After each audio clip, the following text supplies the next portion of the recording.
지금은 아는 것이 힘이다. 시간입니다.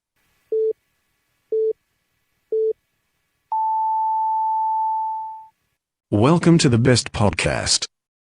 Knowledge is power.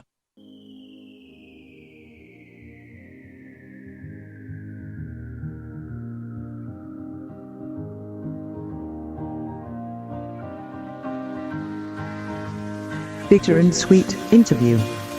Clear my mind, close my eyes, where am I? 21대 총선에 도전하고자 하는 사람들을 만나보는 시간, I'm 시즌 9 달콤 살벌한 인터뷰. 오늘은 더불어민주당 소속으로 대전 중구 선거구에 국회의원이 되기 위해 예비후보로 등록한 권오철 예비후보와 함께 아주 달콤하면서도 살벌한 인터뷰를 진행해 보도록 하겠습니다. Mind is blinded, it's all just a dream. Sail some rudder on the ship, rum and beer, I'll take a drink. 안녕하세요. 따뜻한 마음 믿음의 한약 선화한약국 대표 한약사 이기택입니다. 저희 선화한약국에서는 내 가족에게 드린다는 마음으로 정성껏 약을 조제하고 있습니다. 미세먼지로 인한 비염, 관절 통증, 숙취 해소, 그리고 건강한 한방 다이어트까지 이젠 선화한약국이 여러분들의 건강과 함께하겠습니다. 대전일보 옆 월평타운 상가 1층 월평역 4번 출구 문의 전화는 528-2848 지금 포털에서 대전 선한약국을 검색해보세요. I'm 시즌 9 달콤 살벌한 인터뷰. 이번 방송은 재영팀과 함께합니다. 대전 지역 최고의 화신 오마이뉴스 장재영 기자 어서 오십시오. 뭔 또 화신이에요. 화신이 무슨 뜻인지 아세요? 그런 소리 쓸데없는 소리 지금 치고요. 말씀하자. 말씀하자. 장자입니다. 예, 본인 말 많은 거 알고 계시죠? 없어요. 아니 공교롭게 주변에 몇몇 분들이 장 기자님 말씀 많으시다는 얘기를 참 많이 하셨거든요. 우리 박 선생님 공감하시죠? 저도 지난 방송 전에는 이런 분인지 몰랐어요. 알았어요. 오늘 안 할게요. 목소리도 안 좋은데. 네, 그리고 지금 목소리 나오신 분이죠. 네, 대전 충남 녹색연합 박은영 사무처장이십니다. 어서 오십시오. 안녕하세요. 네, 반갑습니다. 그 대전의 관음보살 자상 어때요? 제가 고등학교 때 별명이 만며느리였는데 만며느리? 자비롭고 망며느리가 아니라 그 출산휴가 복귀하자마자 우리 그 시청에서 우리 박은영 차장 가부좌 틀어가지고 이뤄냈죠 그 원하는 바를. 아니에요. 네, 그래서 대전의 관음보살 자상을 설렁합니다. 네, 죄송합니다. 그리고 오늘의 주인공 모시겠습니다. 이 주인공이 좀 살려줘야 될 이 분위기를 대전 중구에 도전장을 내민 더불어민주당 소속 권오철 예비후보십니다. 어서 오십시오. 예, 안녕하십니까. 권오철입니다. 반갑습니다. 네. 이쁘게 봐주십시오. 이쁘게 생겨 이쁘게 봐주시고. 인정. 먼저 간단하게 자기소개 좀 부탁드릴게요.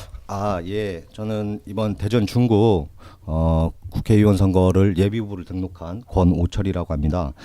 저는 현재는 그 중부대학교에서 겸임교수로 재직하고 있고, 현재 문재인 정부의 그 자치분권 총괄 조정기구인 자치분권위원회에서 정책자문위원을 맡고 있습니다. 그리고 또 저는 정당에서 20대부터 한 10여 년 동안 청년위원장, 조직국장 여러 가지 당직을 경험했습니다. 네, 아이고 감사합니다. 그 중구에 이제 출마를 희망하시는 건데 이제 어떻게 들을지 모르겠지만은 민주당 안에서 봤을 때 중구에서 가장 개인기로는 경쟁력이 떨어지는 후보 아니냐 이런 지적이 있어요. 송행수 예비후보는 꽤 오랫동안 그 활동을 하셨죠. 그리고 스펙도 나름 좋으시고요. 또 황운하 전 대전지방경찰청장도 있고 거기에 비하면 좀 너무 이제 좀 인지도라든지 이런 게 떨어지는 게 아니냐 이런 지적이 있는 것 같거든요. 예. 정확히 소개를 해드려야죠. 전병덕 변호사도 있습니다.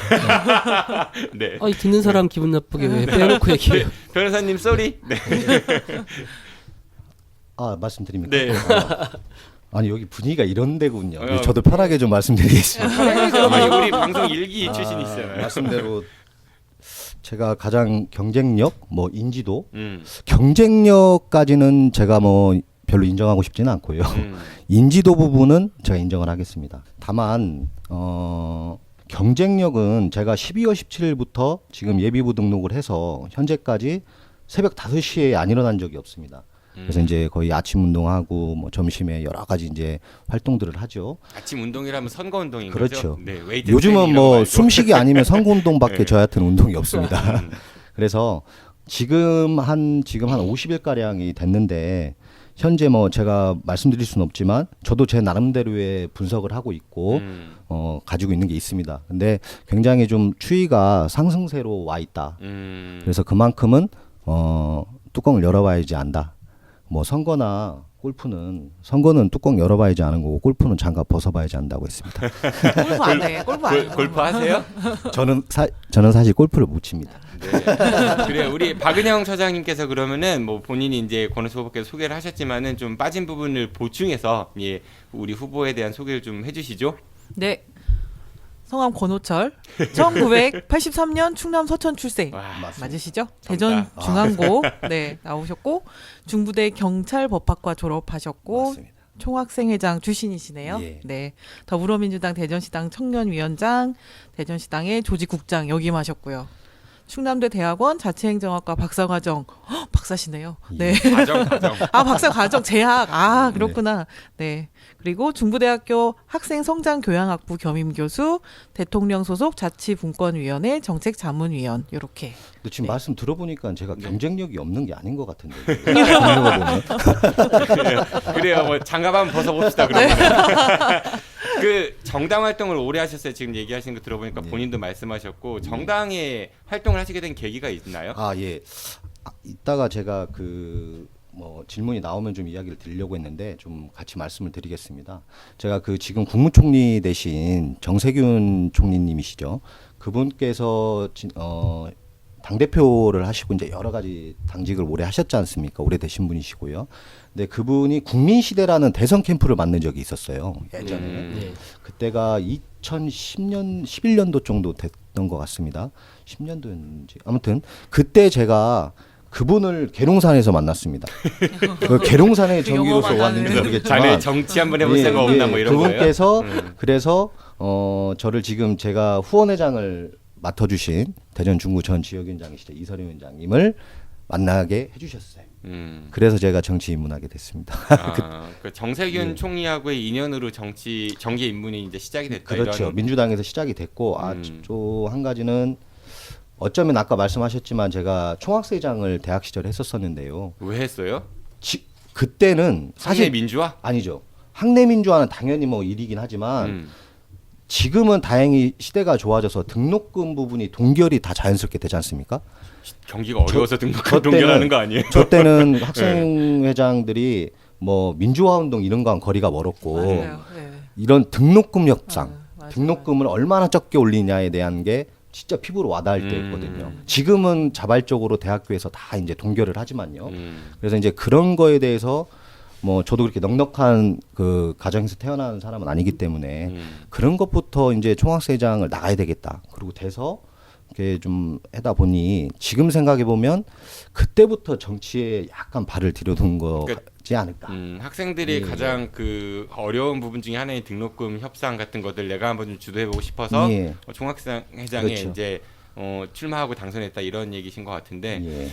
그래요. 이제 공부를 하시고 계세요. 지금 박사과정이시니까 예. 1학년 재학 중이시라고. 예. 박사과정 들어가신 지 얼마나 됐나요? 지금 1년 된 겁니다. 딱 1년? 예, 박사과정은 1년 됐고 석사는 제가 마치고 1년 정도 있다가 이제 지금 1년이 된 것 같습니다. 정치하면서 박사과정 하기가 만만치가 않을 것 같은데. 근데 제가 지금 아까 말씀드렸던 그 자치분권위원회, 대통령 소속 자치분권위원회 정책자문위원을 맡고 있는 것처럼 사실 그 바쁘죠. 주경야독을 하는 거죠. 근데 하고 싶은 일을 하고 하고 싶은 공부를 하면 그래도 조금 에너지가 받쳐주는 것 같습니다. 그래서 뭐 아직까지는 크게 힘든 거는 없습니다. 네. 그리고 이게 이제 언론 보도가 나와가지고 저희 이제 방송에서 통과 의뢰긴 한데요. 우리 후보의 재산과 그다음에 뭐 전과 이런 부분들 저희가 얘기를 하거든요. 우선은 본인 재산 아직 이제 신고 예비후보 등록장에서는 뭐 정식으로 신고를 안 아직은 안 하니까 하시죠. 근데 저희한테 주신 자료가 본인이 한 2억 5천만 원 정도가 재산이 있다고 말씀을 주셨어요. 예. 돈 어떻게 총학생회장하고 정당 활동하는데 돈을 어떻게 모았어요? 제가 당직자를 조직국장 생활을 그 상근 당직자를 오래 했죠. 지금은 아마 집권여당이 돼서 더 대우가 좋을 겁니다. 그런 것도 있지만 우선은 2억 5천이라고 제가 말씀드렸지만 거기에 다른 것도 좀 포함이 돼 있는 금액이고요. 제가 저만 있는 건 한 1억 9천에서 2억이 좀 안 될 겁니다. 그래서 아마 저는 지금 제가 살고 있는 아파트의 전세 그리고 이제 저희 처도 지금 이제 같이 일을 하고 있거든요. 근데 이제 뭐 저한테는 그 예금은 많이 안 주는 거고 그거 하나만 이렇게 이름을 해주시는. 그래서 가지고 있는 위험해서 현금은 거의 그런 없다는 거. 알겠습니다. 그렇습니다. 예. 네, 그리고 전과가 하나 있으세요? 예. 이건 언론에서도 며칠 전에 보도가 나왔는데 음주 전과가 있으십니다. 아 예. 뭐 이렇게 제가 사실 그 부분에 대한 아픔이 좀 굉장히 있었습니다. 사실 제가 2013년도에 2012년도였나요? 13년 5월에 예. 그때 당시에 제가 이제 이거는 이제 제가 뭐 당에 소명서를 낸 자료이기 때문에 처음으로 여기서 말씀을 드리는 건데요. 그때 당시에 이제 제가 정당 생활을 좀 오래 했죠. 오래 하다 보니까 당에 계신 고모님들도 좀 모시고 그 장소가 보문산입니다. 그 제가 그 보문산 그 앞에 있는 오거리 그쪽에서인데 거기 아무튼 뭐 일단 서두는 제가 큰 죄를 졌습니다. 큰 죄를 졌고 그거는 이제 제가 그래서 그때 당시 제가 굉장히 스스로 굉장히 아파했었고 또 뭐 지금 시대에서 만일에 지금 시대의 분위기였다면 제가 더 아팠겠죠. 마음이. 그래서 이제 그 뒤로는 뭐 절대 안 지금도 하시죠? 아이 뭐 당연한 얘기고요. 그래서 이제 뭐 그런 여러 가지 이제 좀 복합적인 뭐 사연이 좀 있었는데요. 어쨌든 그 부분은 제가 굉장히 마음 아프고 죄송하게 생각하고 있습니다. 네, 알겠습니다. 저희가 이제 후보님께 방송 출연하시기 전에 실제 생년월일을 좀 여쭤보잖아요. 그 여쭤본 이유가 토정 비결을 봐드려요. 그래서 올해 운세가 어떠신지 왜냐하면은 이제 올해 또 큰 일을 앞두고 계시니까 그래서 저희가 이제 토정 비결을 좀 봤는데 일단 어떻게 좋게 나왔을 것 같아요. 그런 거 보세요? 이 일을 하다 보면 안 볼 수는 없어요. 근데 아무튼 아니 저기 아마 보러 가신 데보다 용하진 않을 것 같은데 근데 그 총운이 어떠냐면요. 그 무엇이든 하나를 시작하면 끝을 볼 만큼 의욕이 넘치는 한 해래요. 예. 그런 것 같아요. 자존심이 센 성격의 소유자기에 욱하는 모습도 볼 수 있겠습니다. 진짜 맞는 것 같은데. 한 해를 맞이하면서 그동안 불안정하게 흘러왔던 운기의 흐름이 바로잡히게 될 것이며 생활 전반이 균형을 이루면서 골고루 발전을 이루어 지금까지 느껴보지 못한 신비로움을 느낄 수도 있을 거래요. 여기까지는 괜찮은 것 같죠? 이와 같은 좋은 기운으로 이어지는 한 해가 예상됨에 너무 무모한 도전은 오히려 불리할 수 있습니다. 발전하는 자신의 모습이 좀 느리다는 감이 들더라도 순리에 맞게 하나씩 배워간다면 배워간다는 생각으로 상황에 맞게 임하면 될 것입니다. 너무도 안식에 도취한 나머지 나태해지게 된다면 곤란할 수 있으니 스스로 적당한 긴장감을 유지하시기 바랍니다. 이런 총훈을 좀 주셨어요. 어떤 것 같아요? 그게 지금 1983년 6월 27일로 지금 보신 건가요? 예, 본인이 저한테 주신 생년월일을 본 겁니다. 토정 비결을 보신다고 얘기를 주셨으면 제가 네.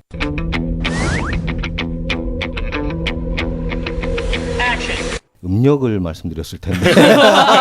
아니, 음력, 양력 뭐 서로 다른가요? 예, 다르죠. 저는 음력으로 그런 건 거의 대부분 그리고 음력으로 하는 걸로 알고 있는데. 예, 아니 양력으로 환산되는 거나 음력이는 뭐, 상관은 없습니다. 근데 어쨌든 저는 그거는 양력 6월 27일로 보셨다고 하니까 그래서 반만 맞고 반만 틀릴 수도 있다라는. 음력 6월 27일이란 본인은 음력 6월 27일이라는 저는 음력 거죠? 4월 27일 쓰거든요. 음력 4월 27일이 83년으로 기준하면 6월이 그 건가요? 그러면은? 그것까지 제가 확실하게 말씀 못 드리겠는데 네. 이건 주민등록상 830627이고 제가 그래가지고 예. 실제 생년월일 양력 음력 아니 그래서 저는 저기 토정 비결을 얘기하셨으면 음력으로 당연히 말씀드렸는데 그 다음 분한테는 꼭 그 얘기를 해주십시오. 꼭 했어요. 꼭 했는데 토정 비결 왜 얘기 안 해주셨어요? 토정 비결까지 안 했고 알겠습니다. 양력 음력 구분해달라고 했는데 근데 2월 운세 4월 운세도 봤는데 그건 넘어갈게요. 그러면은 네 넘어가도록 하고 제가 아깝네요. 네. 이럴 때 봤어야 되는데. 본인의 가장 큰 장점 한 가지만 좀 얘기해 주셔볼까요? 장점이라면 이건 질문지 없었었는데 네. 저는 진정성입니다. 진정성? 예. 그리고 뭐 특히나 제가 지금 뭐 정치를 하고자 하는 사람이라서 그런 게 아니라 진정성이 있어야지만이 무슨 일을 하든 오래 갈 수 있다. 음. 이런 좀 생각을 갖고 있습니다. 그럼 가장 부족한 점은 딱 한 가지 꼽자면 아까 말씀하셨던 욱할 수 있다. 아니 그것 때문에 손해 보신 적 있으세요 혹시? 욱해서요? 욱해서. 솔직히 밖에서는 많이 없는데 네. 그 이제 좀 뭐랄까요 가족들하고 있을 때 네. 특히 어머니 아버지 아니, 술 마시면 욱 많이 하는 것 같던데. 우리 뭐 정 PD님 말하겠습니까? 네, 욱하는 게 좀 약간 본인의 아니 뭐 어쩌면 뭐 아직 젊은 사람이니까요. 뭐 당연히 끄는 피가 있죠. 근데 하지만 그것도 어쩌면 제가 그런 상황이 뭐 그렇다고 뭐 제가 어디서 뭐 제가 뭐 폭력 전과가 있는 것도 아니고 뭐 근데 어쨌든 뭐 그런 사고는 없었지만 그래도 그런 할 말을 좀 한다 이렇게 좀 좋게 받아들여 주셨으면 좋겠습니다. 예, 술은 하시죠?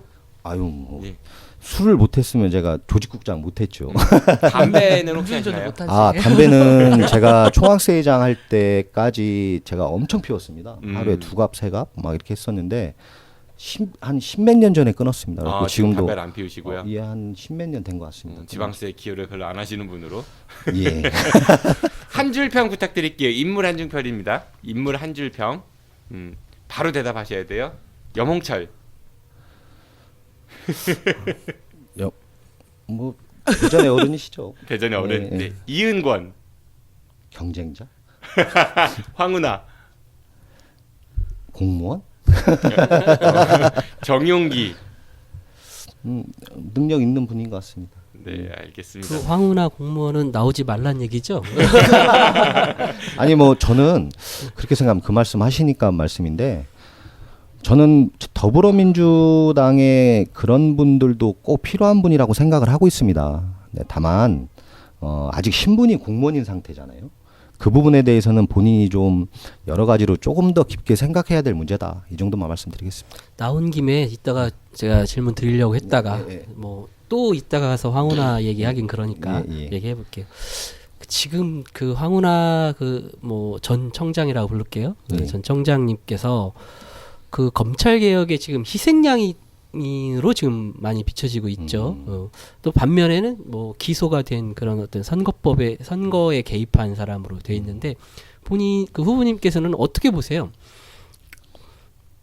그 사건을. 우선은 지금 기소가 된 상태죠. 네. 그렇기 때문에 뭐든지 뭐 무죄 추정의 원칙에 의해서 그 부분은 지켜봐야 될 일인데 네. 제가 지금 방금 전에도 말씀드렸지만 출마는 누구든지 할 수 있는 거죠. 피선거권이 있으면요. 네. 근데 다만 저도 지역에서 많이 지금 이렇게 여러분들을 만나고 매일매일 하지 않습니까? 네. 제가 하루에 거의 명함만 한 6,000장에서 7,000장까지도 돌리거든요. 네. 했을 때. 근데 그렇게 하면서 많은 분들을 만나고 있는데 다들 하시는 얘기가 현직 공무원인 아직은 신변 정리가 안 됐지 않습니까? 네. 그래서 그런 부분에 대한 조금의 그 호불호들이 있어요.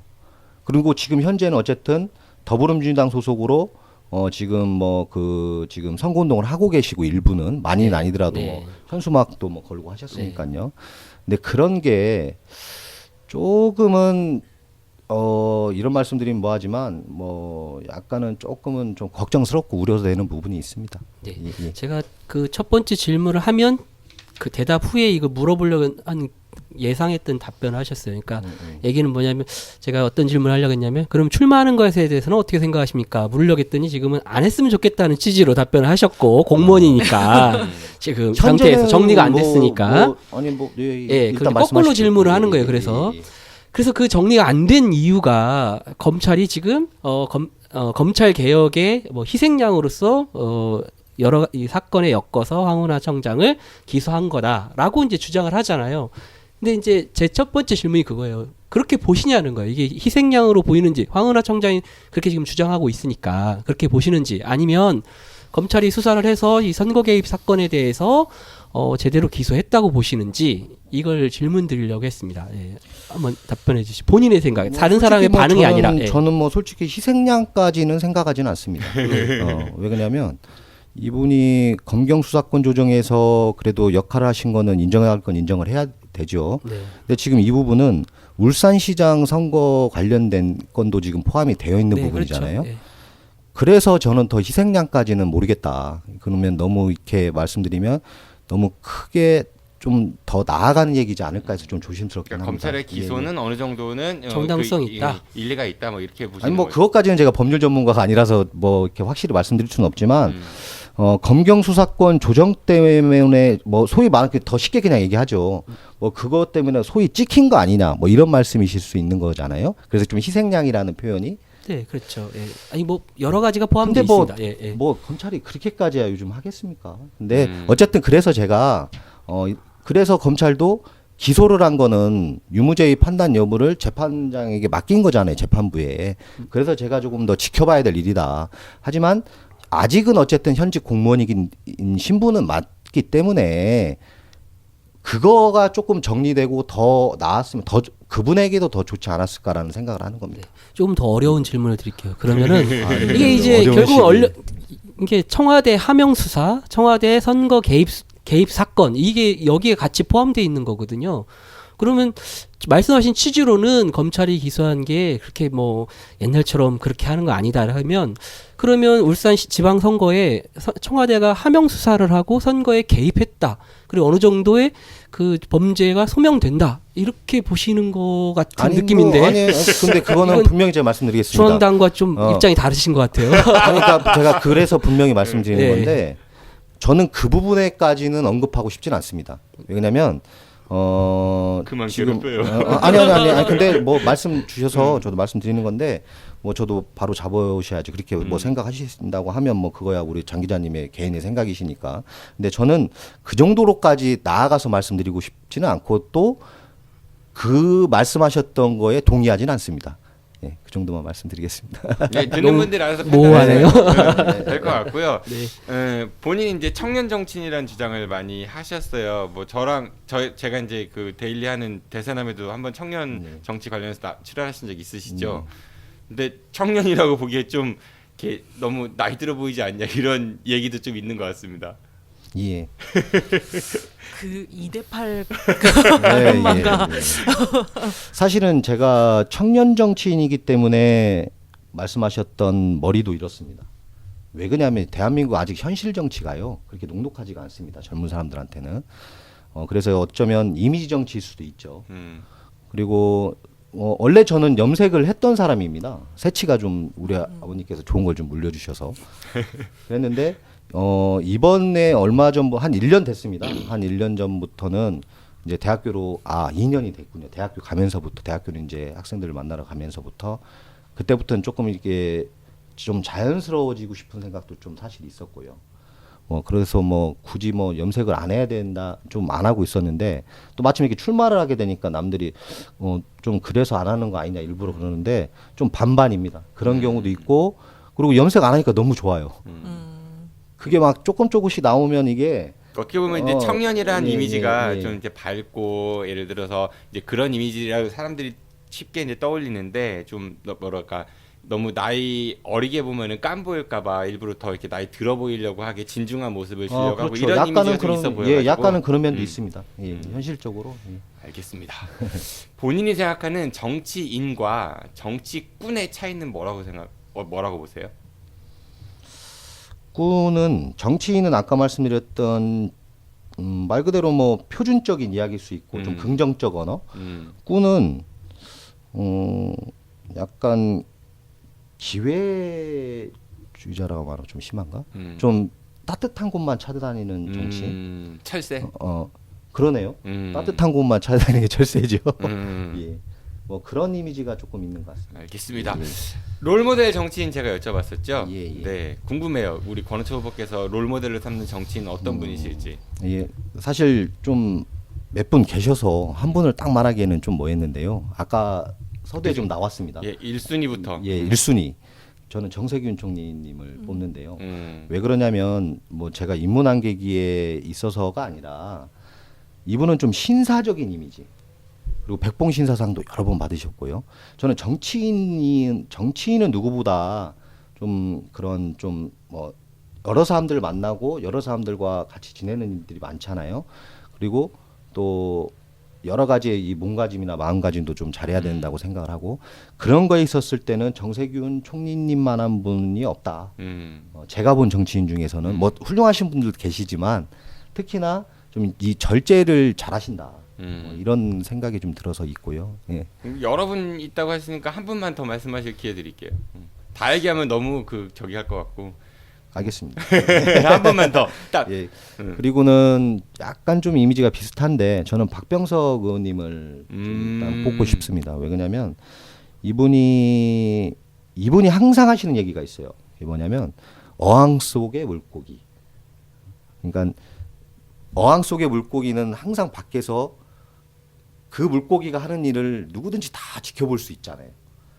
그렇기 때문에 그만큼 자기 관리를 철저히 해야 된다라는 말씀을 항상 하시는데 저는 그 부분에 대해서는 굉장히 예전부터 그 말씀을 항상 하셨거든요. 그래서 그 부분에 대해서는 제가 좀 깊이 듣고 있습니다. 근데 말씀하세요. 좀 몇 분이 있었는데 뭐 제가 짧게 말씀드릴 수 있는데 설명 말고 이름만 얘기하세요. 이름만. 원래 한 분만 듣는데. 그러면 제가 이분들을 제가 20초 안에 한번 얘기를 할게요.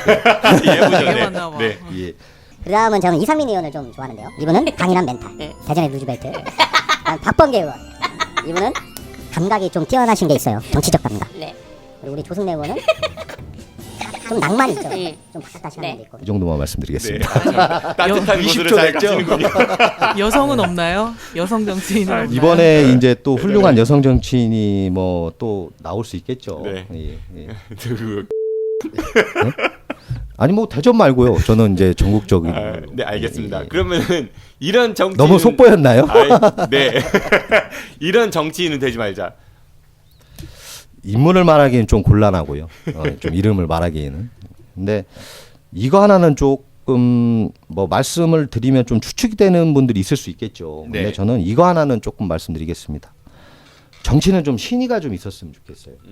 제가 그동안 정당에서 한 10여 년 동안 생활을 하면서 뭐 현재 뭐 지방의원 하시는 분들, 구청장 하시는 분들, 뭐 시장, 뭐 국회의원 다 비롯해서 많이들 뵀죠. 그리고 제가 지난번 지방선거 때는 공천심사위원도 했었습니다. 그렇기 때문에 제가 너무나 면면들을 좀 잘 알죠.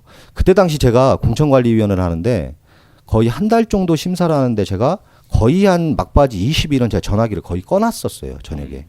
왜냐면 뭐 어떻게든 알고 막 다 전화들이 오시죠. 이 공천이라는 건 저도 지금 경쟁을 하고 있지만 굉장히 이거는 정말 어쩌면 무서운 일입니다. 이거는 하는 사람의 또 정치인한테는.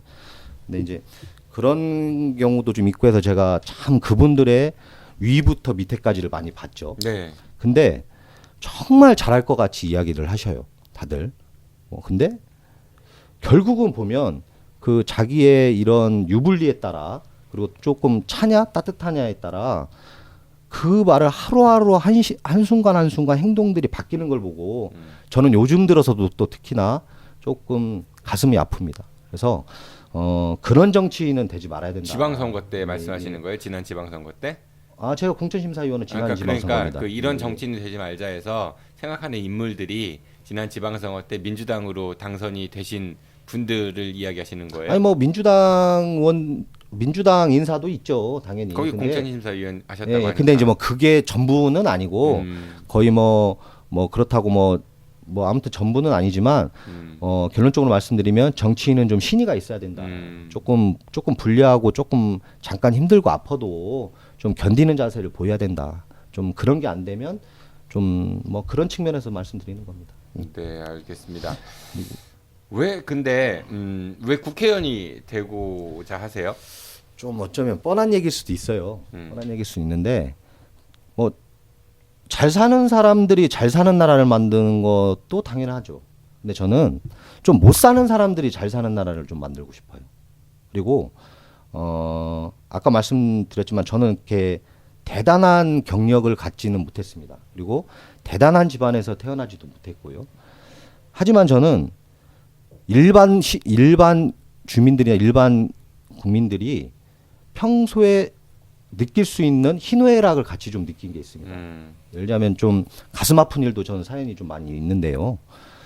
전 그래서 그렇게 좀 어렵고 힘들고 아픈 사람들이 좀 마음 편하게 와서 좀 기댈 수 있는 사람? 좀 그런 사람이 좀 되고 싶고. 못 사는 사람이 잘 사는 나라가 되기 위해서는 뭐를 해야 돼요? 한 가지만 좀 예를 좀 드릴게요. 저는 경제적인 측면도 뭐 있겠지만 마음이 못 살 수도 있고 뭐 경제적인 게 못 살 수도 있죠. 근데 저는 제 계기인데요. 저는 만일에 제가 앞으로 국회의원 된다면 그거 연동돼서 좀 말씀드리겠습니다. 제 아버님께서 한 오래전에 한 4, 5년 전에 좀 큰 사고가 있으셨어요. 그러니까 소위 지금 말하면 이국종 교수님처럼 중증 외상 환자 이런 케이스였습니다. 거의 뭐 충대병원에 이제 무식 응급실에 갔더니 진짜 그 영화에서처럼 의사가 갑자기 나오더니 약이 듣질 않습니다. 준비하셔야 될 것 같습니다라는 저는 들어봤거든요. 진짜 그게 진짜로 이게 다리에 힘이 풀리더라고요. 이게 영화에서도 쓰러지지 않습니까? 저는 그런 경험을 했었는데 그런 부분에 좀 제도적인 측면이 지금은 뭐 많이 발전하고 있지만 그거를 겪어본 사람과 아닌 사람의 민원에 대한 해결의 추진력은 다르다. 좀 그래서 이제 그런 여러 가지의 그런 아픈 경험이 있고 또 어려운 사람들과 같이 부대껴 본 사람들이 조금 더 나중에 입법을 할 때도 더 적극성이 있고 더 끝까지 매달릴 수 있는 확률이 조금 높지 않나 이런 생각은 좀 갖고 있습니다. 어쨌든 뭐 청년이라는 예. 기치를 가지고 이제 나오신 건데 대한민국 사회에서 청년들이 정치에 예, 사실 예. 관심이 많지도 않고 되게 결이 많이 다르잖아요. 정치에 대해 생각하는 것들이. 근데 어쨌든 한국 사회에서 청년들이 많이 정치에 도전하거나 관심을 갖게 하기 위해서 꼭 필요한 기반이 있다면 어떤 거를 좀 꼽으실 수 있을까요? 우선은 청년들의 의지도 좀 중요하죠. 본인들이. 근데 일단은 당내 제가 오늘도 이따가 좀 말씀드리려고 했지만 오늘도 제가 중앙당 청년국에서인 행사를 좀 다녀왔는데요. 제가 거기서도 좀 말씀드렸던 게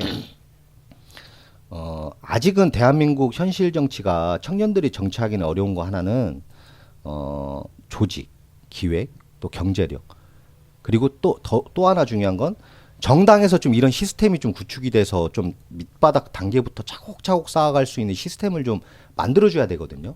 근데 아직 선거 때에는 청년 이야기가 많이 나오지만 평상시에는 별로 없습니다.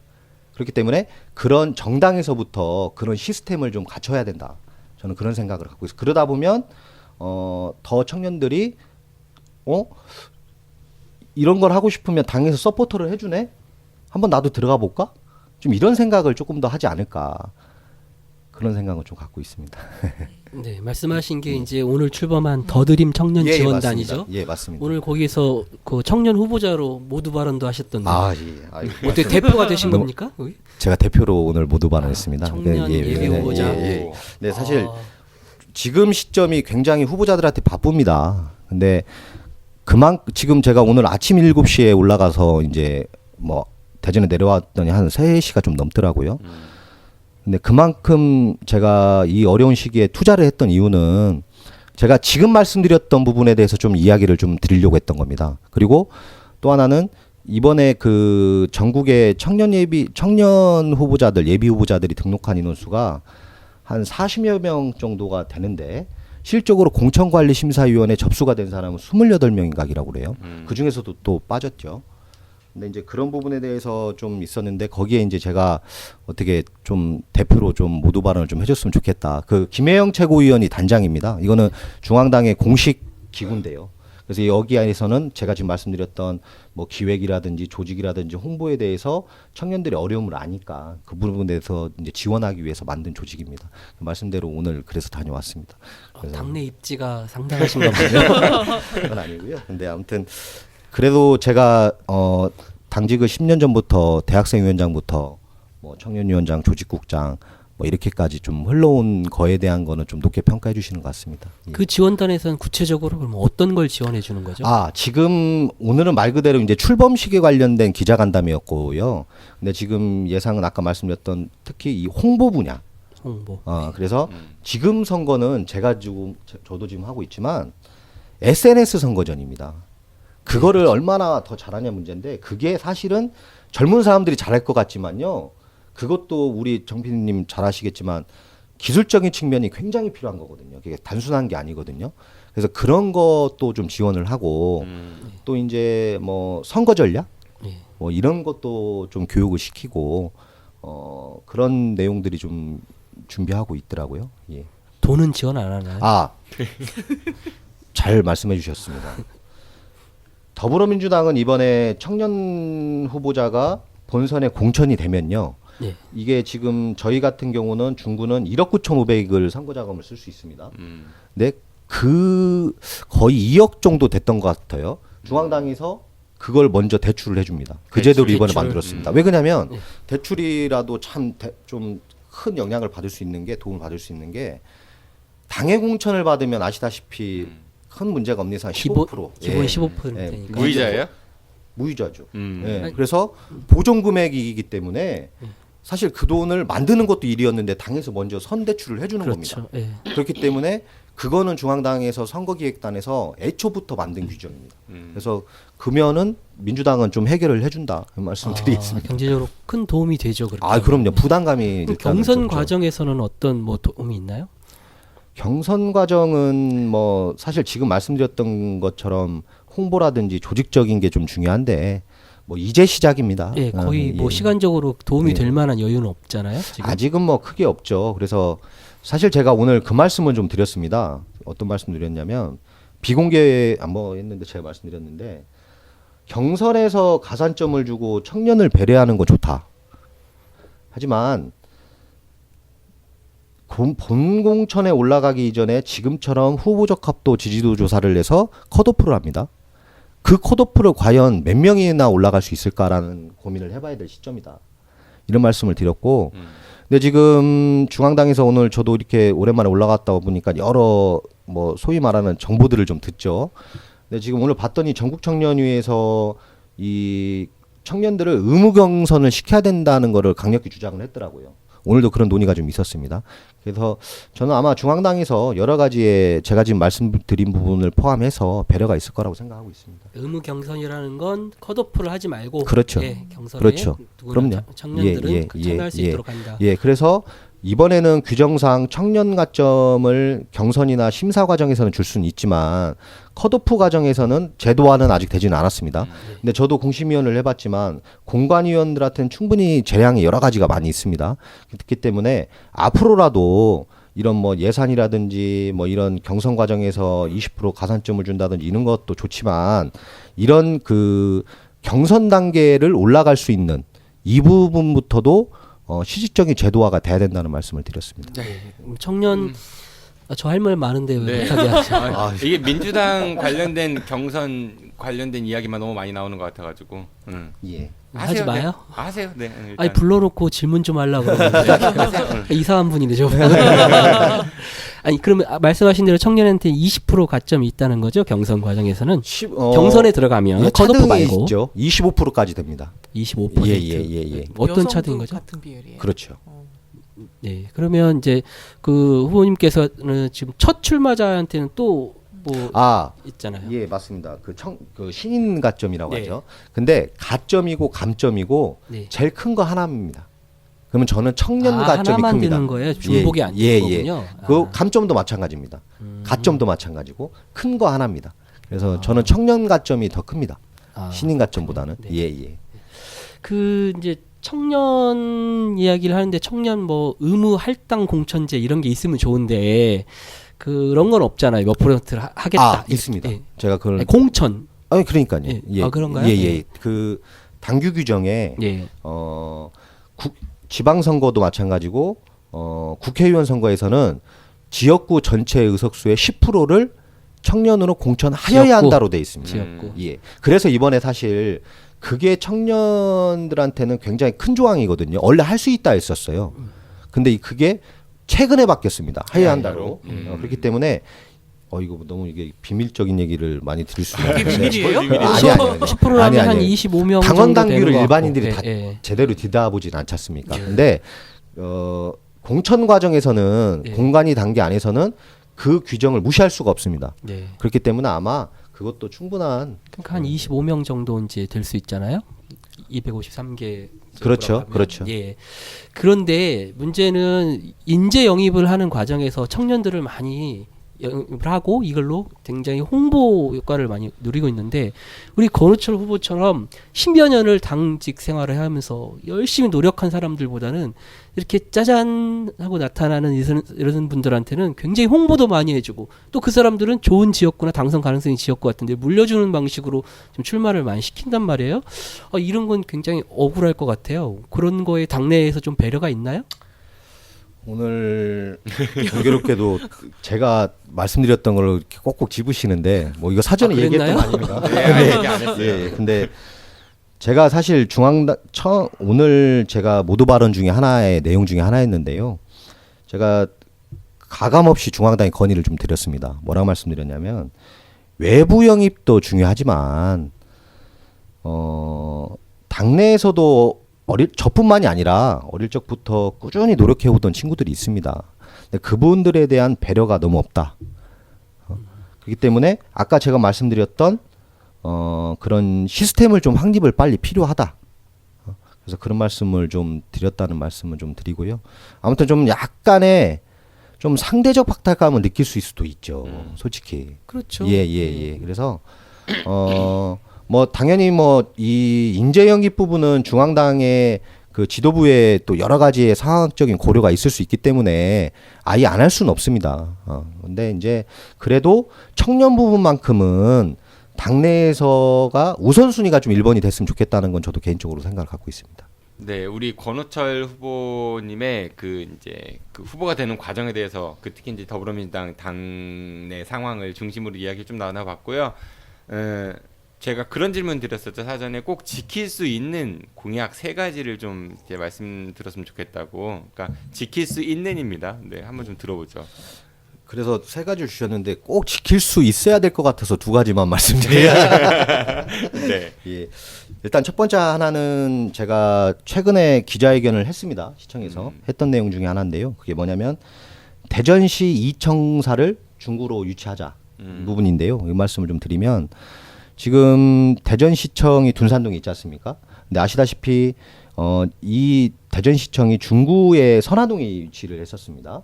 예, 근데 이제 중구 원도심에 지금 있었죠. 중구청 자리였어요. 중구청 자리죠. 대흥동으로 아무튼. 근데 그 자리에서 이제 빠져나가면서 여러 군데 그런 뭐 시청뿐만이 아니라 그래서 이제 예, 여러 가지 그래서 공동화 현상이 발생이 됐죠. 그렇기 때문에 저는 대전시청이 뭐 전체 이전이 아니라 일부 기능의 이전입니다. 지금 대전시청이 한 16개국 정도가 되는데요. 한 개국이 한 160명가량 되는 걸로 제가 알고 있습니다. 그래서 저는 그중에 한 6개국 정도를 좀 일부 이전을 하자. 그러면 그 공간을 어떻게 활용할 것이냐. 그리고 또 뭐 여러 가지 문제가들이 나올 수 있죠. 지금 아시다시피 2023년도에 지금 대전세무서 자리와 그리고 그 대전 중부경찰서 자리가 그 나라키움청사로 통합이 됩니다. 그래서 그게 한 7천억 정도의 사업인데요. 청사를 하나 줘서 글로 다 들어가는 거죠. 그럼 지금 그 대전세무서도 빈다는 얘기입니다. 중부경찰서도 비어지는 거고요. 그러면 공동화 현상 속에 공동화가 또 발생하는 겁니다. 그렇기 때문에 저는 그 공간을 좀 활용을 해서 리모델링을 좀 어느 정도 하면 될 겁니다. 그 공간에 좀 대전시청사 이청사를 유치를 하자. 지금 아시다시피 그 대흥동에 지금 선화동이죠. 선화동에 그 테크노파크가 지금 들어왔지 않습니까? 네. 삼성생명 빌딩에. 그 동네에 저는요, 요즘 그 동네 가면 그 식당도 가고 하면 공깃밥도 하나 더 주세요. 왜냐면 상권이 살았습니다. 그 동네 일부의 분들이 말씀하시는 게 이 테크노파크가 하나 들어온 걸로 해서 차이가 워낙 난다. 제가 보니까요, 우리 그 선화동에 시민대학도 있죠. 여러분들 많이 오시죠. 근데 이분들은 상주 인원은 아니에요. 거의 이제 뭐 점심이나 뭐 드시면 뭐쯤 모르겠는데 거의 뭐 교육받고 바로 가시고 하는데 제가 보니까 공공기관처럼 상주하는 인원들이 생기면 저녁도 약속 시간은 그쪽에서 잡을 수 있는 거고 여러 가지가 조금 그런 게 좀 있다. 그래서 그 부분은 제가 좀 한번 노력을 해서 좀 관철시키겠다라는 말씀을 대전시 이청사를 유치해서 또 원도심의 그런 경기 활성화에 좀 그렇죠. 이제 노력을 해보겠다라는 걸 하나의 공약으로 지킬 수 있는 공약으로 주셨고요. 네. 그리고 이거 잠시만요. 이거에 대해서 하실 말씀들 있으세요, 두 분은? 제가 아니 아, 세금을 많이 쓰시겠는데. 그래서 제가 저 말씀 때문에 그래서 제가 대전세무서도 활용을 하자는 게 그게 국유지입니다. 그렇기 때문에 아무래도 그 사유지보다는 예산이 적죠. 그리고 새로 짓자는 게 아니고 있는 건물을 활용하자는 겁니다. 최소화 예산을 그 경비를 안 들이게 하기 위해서 그 말씀은 좀 드리겠습니다. 네, 아니 저는 뭐 그 취지라면 지역을 살리자는 취지라면 다른 기관 좀 더 덩치 큰 기관을 유치해 가지고 거기 그쪽에 좀 유치하면 더 좋지 않을까. 뭐 이런 얘기를 시청 말고 좀 더 큰 기관, 네. 중앙부처이든 뭐 아니 공기업이든, 예, 그렇죠. 네. 예. 그럼 더 좋겠다. 뭐 바람입니다. 그냥. 우리 박은영 처장님께서는 뭐 관련한 저는 뭐 그 공간을 뭐 그렇게 뭐 하시는 것도 있지만 저는 오히려 그런 공간들을 더 시민들한테 돌려주는 방향으로 가야 되지 않나 하는 생각들이 있어요. 지금 제안해 주신 건 제가 보기에는 조금 단기적인 뭐 그렇게 보이고 오히려 시민들이 더 많이 찾을 수 있고 시민들이 활용할 수 있는 공간으로 좀 가면 그래서 좋지 않을까. 좋은 말씀 주셨는데요. 그래서 제가 대전시청의 일부를 빼면 그 공간을 어떻게 할 것이냐에 대한 문제도 있습니다. 그 일부 기능을 이전을 하니까요. 그래서 제가 그 공간을 대전의 시민의 청사로 바꾸자는 말씀을 드렸습니다. 그러니까 쉽게 얘기하면 서울에 시민청사인 예가 있는데요. 그 안에 뭐 도서관이라든지 서울 같은 경우는 예식장도 있어요. 이런 여러 가지의 다양한 시민들이 조금 더 다양한 문화 공간을 즐길 수 있는 공간으로 바꾸자 이런 말씀도 제가 덧붙여서 드렸었습니다. 이제 중구도 살고 여기도 이제 시민들의 공간도 좀 만들면 아니 이제 그런 측면에서 시민들의 문화적인 측면에서는 그쪽도 활용해서도 된다 이런 말씀도 좀 드리겠습니다. 그리고 또 두 번째는 어떤 게 있습니까? 예, 말씀드렸던 것처럼 대전시청사도 아까 장장 기자님이 잠깐 말씀하셨는데요. 대전시청사의 일부 이전도 좋지만 저는 이 혁신도시 지정 부분입니다. 이 혁신도시를 아마 오늘도 지금 봤더니 허태정 시장님께서 굉장히 고군분투를 하고 계시더라고요. 그 서명 그 하신 거 이제 그거 가지고 이제 국토부 장관도 만나시고 지금 여러 단계로 고생을 하고 계시는 거 제가 오늘도 봤는데요. 잘 될 것 같습니다. 그리고 잘 되게 정치권들이 한 힘으로 모아야죠. 뭐 일부에서는 뭐 그거를 정치적으로 이용한다는 것도 좀 얘기가 있긴 있는데 그래서 그 혁신도시 지정을 하는데 이제 되게 되면 그 혁신도시를 저는 중구 원도심으로 해야 된다. 그러면 말 그대로 이제 공공기관이 들어와야 되기 때문에 정부에서도 예산이 투여가 될 겁니다. 그렇기 때문에 저는 이 시청사 부분도 우리부터 솔선수범으로 공공기관을 이전하는 모습을 보이면 정부기관에서도 어느 정도의 우리의 진정성을 알 것이다. 이 말씀도 좀 덧붙여서 드려서 중구 유치를 좀 최선을 노력을 하려고 하고 있습니다. 제가 앞으로. 덧붙여서 말씀드리면 이런 게 있어요. 그러니까 그 충청권이 그 국가 균형 발전을 위해서 그 과밀한 그 수도권의 공공기관을 이전해야 된다 이렇게 말을 하고 있는 대전시나 충남 이런 데에서 정작 자기 시에 있는 그런 그 균형이 맞지 않는 그 뭐 원도심에 되는 그런 걸 위해서 노력을 제대로 하지 않고 있거든요. 그러니까 지금 권우철 후보가 말씀하신 것처럼 혁신도시 지정을 해야 되는데 이왕이면 우리 지역에 공동화가 되어 있는 거 이곳으로 해야 된다 이렇게 주장을 해야 되는데 그 말을 안 하고 있죠 지금은. 왜냐하면 그렇게 하면 서구 유성구 주민들이 싫어할 테니까. 그래서 좀 근데 이제 그런 이율배반적인 그런 자세는 좀 버려야 된다. 이번 기회에 혁신도시가 지정이 되면 그걸 계기로 그 동서격차 같은 거 해소하는 계기를 꼭 삼아야 되는데 우리 권 후보님께서 열심히 하셔야 될 것 같아요. 반드시 관철시켜야 될 일이 아닌가 이런 생각이 듭니다. 예, 그래서 저는 그 부분을 뭐 한 달 전부터 들고 나왔지만 그거를 제가 이번 선거에서도 가장 큰 1호 공약으로 끝까지 밀고 가려고 하고 있습니다. 그리고 잘 돼서도 제가 1호 공약으로 계속 이어나가서 추진하겠습니다. 문제는 근데 동구 후보들도 그런 주장을 하고 계시더라고요. 그래서 그렇습니까? 이게 다른 혁신도시 이번에도 제가 진천에 그 혁신도시에 갔다 왔는데 거기 같은 경우는 그 음성과 진천 그 경계에다가 이렇게 양쪽을 만족시키는 거 했더라고요. 그러면은 서로 우리 구에 와야 된다 이렇게 주장하지 마시고 동구 중구 경계에 이렇게 와야 된다 이렇게 해서 한꺼번에 같이 주장하시는 것도 좋을 것 같아요.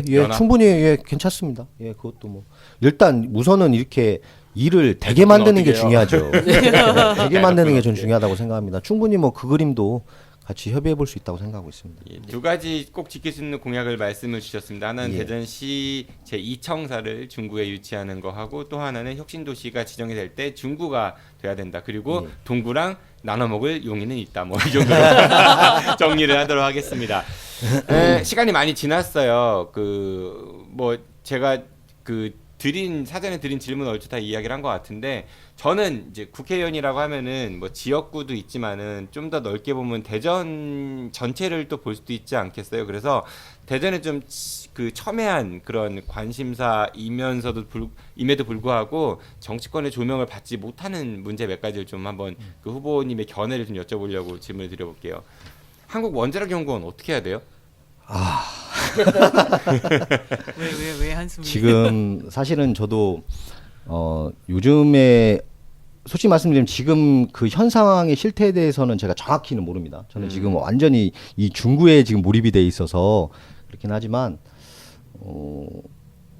일단은 시민들의 안전이 제일 우선이죠. 네. 그리고 그 주변에 있는 제가 그 지역이 아니라 자세히는 모르겠지만 그 지역의 주민들이 불만 사항이 있고 그 주민들께서 애로 사항이 있다면 정치권에 있는 책임 있는 정치권에 있는 인사들 그러니까 벌써 정치권에서 관심이 별로 없다는 얘기인 거예요. 무슨 얘기냐면은 거기가 대한민국에서 두 번째로 많은 핵 폐기물이 있는 거 아세요? 예, 그거는 그리고 그 핵 유출 사고가 굉장히 많이 나는 것도 아시죠? 굉장히 많이 최근에도 사고가 최근에도 났고 굉장히 끊임없이 예, 반복되고 예, 있는데 전 세계에서 이런 핵 관련 시설이 대도시 안에 있는 경우가 거의 없거든요. 거의 다 외곽 쪽에 있지. 그러니까 이거는 그 앞에 테크노밸리 그 아파트 주민들뿐 아니라 대전시 전체를 봐도 사고 나면 그냥 한 방에 대재앙이 될 수 있는 그런 부분이거든요. 어떻게 해야 돼요? 이번에 그 지역에 우선은 첫 번째는 가장 그거를 말씀하셨던 정치인들의 관심을 먼저 갖는 사람을 좀 잘 뽑으셔서 이 부분에 대해서 뭐 아까 존경하는 롤모델 중에 한 분이 사선하시는 동안 이 문제 해결을 못 하고 계세요. 그분도 그분만의 논리는 있으실 겁니다. 아니 방송 나오시면은 문제가 있다라는 거 인정을 하시는데 그 지난 16년 동안 어떤 해결책이 딱히 보이진 않았던 것 같거든요.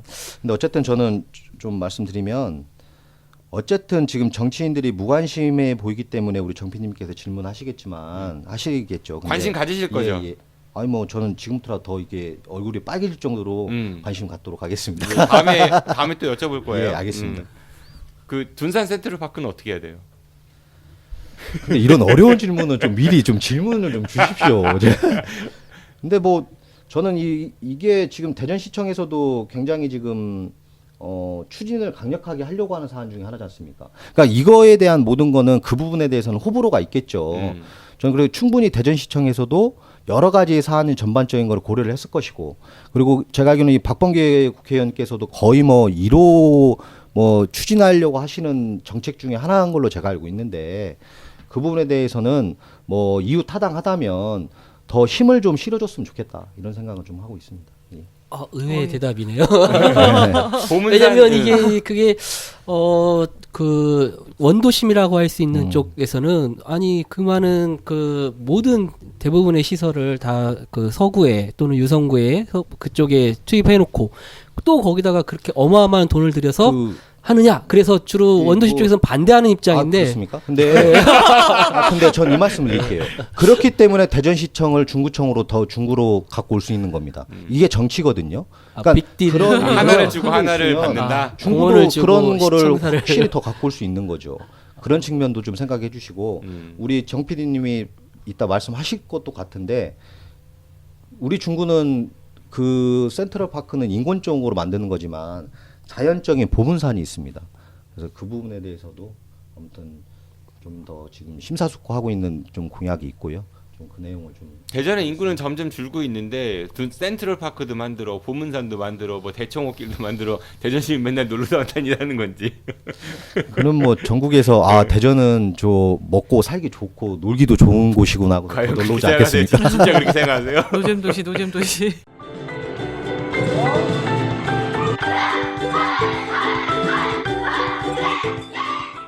오늘 여러분들의 자녀는 어땠나요? 혹시 맞고 들어오진 않았나요? 불안한 여러분들의 자녀, 이제 아무 걱정하지 마세요. 대전 서구 둔산동에 있는 태권도담에서 여러분들의 자녀를 씩씩하게 만들어드리겠습니다.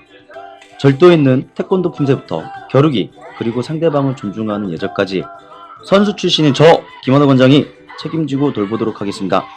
대전 서구 둔산동 국가라이프 상가 2층 태권도담. 팟캐스트를 듣고 문의하신다면 특별한 선물도 드리겠습니다. 대전 042-471-4715로 전화주세요. 24시간 전화대기 하겠습니다. 이상 아이들을 사랑하는 태권도 상남자 김한호 관장이었습니다. 아참, 저희 태권도담에서는 MBC 방송과 함께하는 성인들을 위한 다이어트 코리아 프로그램도 운영하고 있습니다. 즐겁게 살 빼고 싶으신 분들 계시면 꼭 연락주세요. 네, 지금까지 I'm Season 9 달콤살벌한 인터뷰. 네, 다가오는 21대 총선에서 대전 중구 지역구의 국회의원에 도전하고 있는 더불어민주당 소속 권호철 예비후보 만나보셨습니다. 어떠셨습니까? 저희 프로그램 이름이 달콤살벌한 인터뷰인데 달콤했습니까? 살벌했습니까? 정말 그 살벌? 네. 정말 그걸 비율을 잘 맞추시는 것 같은데 처음에는 살벌하시더니 지금은 조금 이게 마지막은 달콤한 것 같습니다.